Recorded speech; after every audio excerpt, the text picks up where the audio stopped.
Ο κύριος και η κυρία Ελάφη δεν είχαν δικό τους μωρό για να φροντίζουν, να αγαπάνε και να του διαβάζουν παραμύθια. Όμως θα ήθελαν πολύ να είχαν. Μια μέρα βρήκαν ένα δέμα στο κατόφλι του σπιτιού τους. Πάνω από το δέμα υπήρχε ένα σημείωμα που έγραφε: «Είμαι ένα μικρό μωρό, μωράκι. Θέλω να με φροντίζετε, να με αγαπάτε και να μου διαβάζετε πολλά παραμύθια». «Τι παράξενο που είναι αυτό το μωρό», είπε ο κύριος Ελάφης. «Όλα τα μωρά είναι πανέμορφα», είπε αποφασιστικά η κυρία Ελάφη. Το πήρε στα χέρια της και το αγκάλιασε στοργικά. Μετά το έβαλε στο καλάθι για τα άπλυτα που είχε το κατάλληλο μέγεθος για να γίνει κρεβάτι του. Δεν πρόλαβε όμως να το ακουμπήσει στο καλάθι και το μωρό άρχισε να γρυλίζει. «Γκρρρρρ. Νομίζει ότι πεινάει», είπε ο κύριος Ελάφης. «Έτσι δεν κάνουν τα μωρά». Αλλά το μωρό δεν ήθελε να φάει τυρί, ούτε τόστ, ούτε λάχανο, ούτε αγκούρι, ούτε κουνουπίδι. «Μα τι θέλει επιτέλους να φάει το μωρό?» «Λέω να ρωτήσουμε την κουκουβάγια», είπε η κυρία Ελάφη. «Κάτι παραπάνω θα ξέρει». «Μωρό», είπε έκπληκτη η κουκουβάγια. «Μικρό μωρό μωράκι, έρχομαι». «Τα μωρά πίνουν γάλα», είπε η κουκουβάγια. «Πρέπει να το ζεστάνετε πρώτα και μετά φέρτε το μου να το ταΐσω». Αλλά όταν ο κύριος και η κυρία Ελάφη επέστρεψαν, τι παράξενο, η κουκουβάγια είχε εξαφανιστεί και το μωρό εξακολουθούσε να γρυλίζει. «Γκρρρρρ. Πουφ», έκανε η κυρία Ελάφη σουφρώνοντας τη μύτη της. «Τι μυρίζει έτσι?» Είπε ο κύριος Ελάφης. «Νομίζω ότι το μωρό χρειάζεται άλλαγμα. Πρέπει να ρωτήσουμε τη Λαγουδίνα. Αυτή θα ξέρει τι πρέπει να κάνουμε». «Μωρό», είπε έκπληκτη η Λαγουδίνα.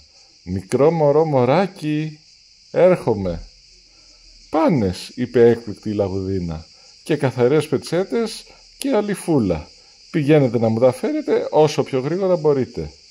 Αλλά όταν ο κύριος και η κυρία Ελάφη επέστρεψαν, τι παράξενο, η Λαγουδίνα είχε εξαφανιστεί και το μωρό εξακολουθούσε να γρυλίζει. «Καημένο μας μωράκι», είπε ο κύριος Ελάφης. «Τι θα κάνουμε τώρα?» «Μήπως έχει πυρετό?» αναρωτήθηκε η κυρία Ελάφη. «Μήπως είναι άρρωστο? Λέω να καλέσουμε την Αλεπού να το εξετάσει». «Μωρό», είπε έκπληκτη η Αλεπού. «Μικρό μωρό, μωράκι, έρχομαι». «Θα χρειαστώ λίγη ησυχία για να το εξετάσω», είπε η Αλεπού. «Πηγαίνετε τώρα και αφήστε με μόνη μου μαζί του». Ο κύριος και η κυρία Ελάφη περίμεναν και περίμεναν και περίμεναν. «Γκρρρ, γκρρρ, γκρρρ». Όμως το μωρό γρύλιζε και γρύλιζε. Αποφάσισαν λοιπόν να δουν τι γίνεται και έτσι μπήκαν μέσα. Τι παράξενο, η Αλεπού είχε εξαφανιστεί και το μωρό εξακολουθούσε να γρυλίζει. «Γκρρρ». «Όχι», είπε η κυρία Ελάφη. «Τι θα κάνουμε τώρα?» «Να φωνάξουμε την Αρκούδα», είπε ο κύριος Ελάφης. «Αυτή σίγουρα θα ξέρει τι πρέπει να κάνουμε». Η Αρκούδα ήρθε αμέσως φυσικά. Έριξε μια ματιά στο καημένο μικρό μωρό που γρύλιζε και όλο γρύλιζε και είπε: «Κατάλαβα τι δεν πάει καλά. Το μωρό πρέπει να ρευτεί». Έτσι πήρε το μωρό στην αγκαλιά της και άρχισε να το χτυπάει στην πλάτη. Το χτυπούσε και το χτυπούσε μέχρι που... Τι παράξενο! Από το στόμα του μωρού βγήκε η κουκουβάγια, βγήκε η Λαγουδίνα, βγήκε και η Αλεπού και κανείς τους δεν έμοιαζε ευχαριστημένος. «Αυτό δεν είναι ένα μικρό μωρό μωράκι», φώναξε η Αρκούδα. «Αυτό είναι ένα μικρό τερατάκι». Κι έτσι ήταν. Και αμέσως το τερατάκι το έβαλε στα πόδια. Και από τότε κανείς μα κανείς δεν το ξανάδε.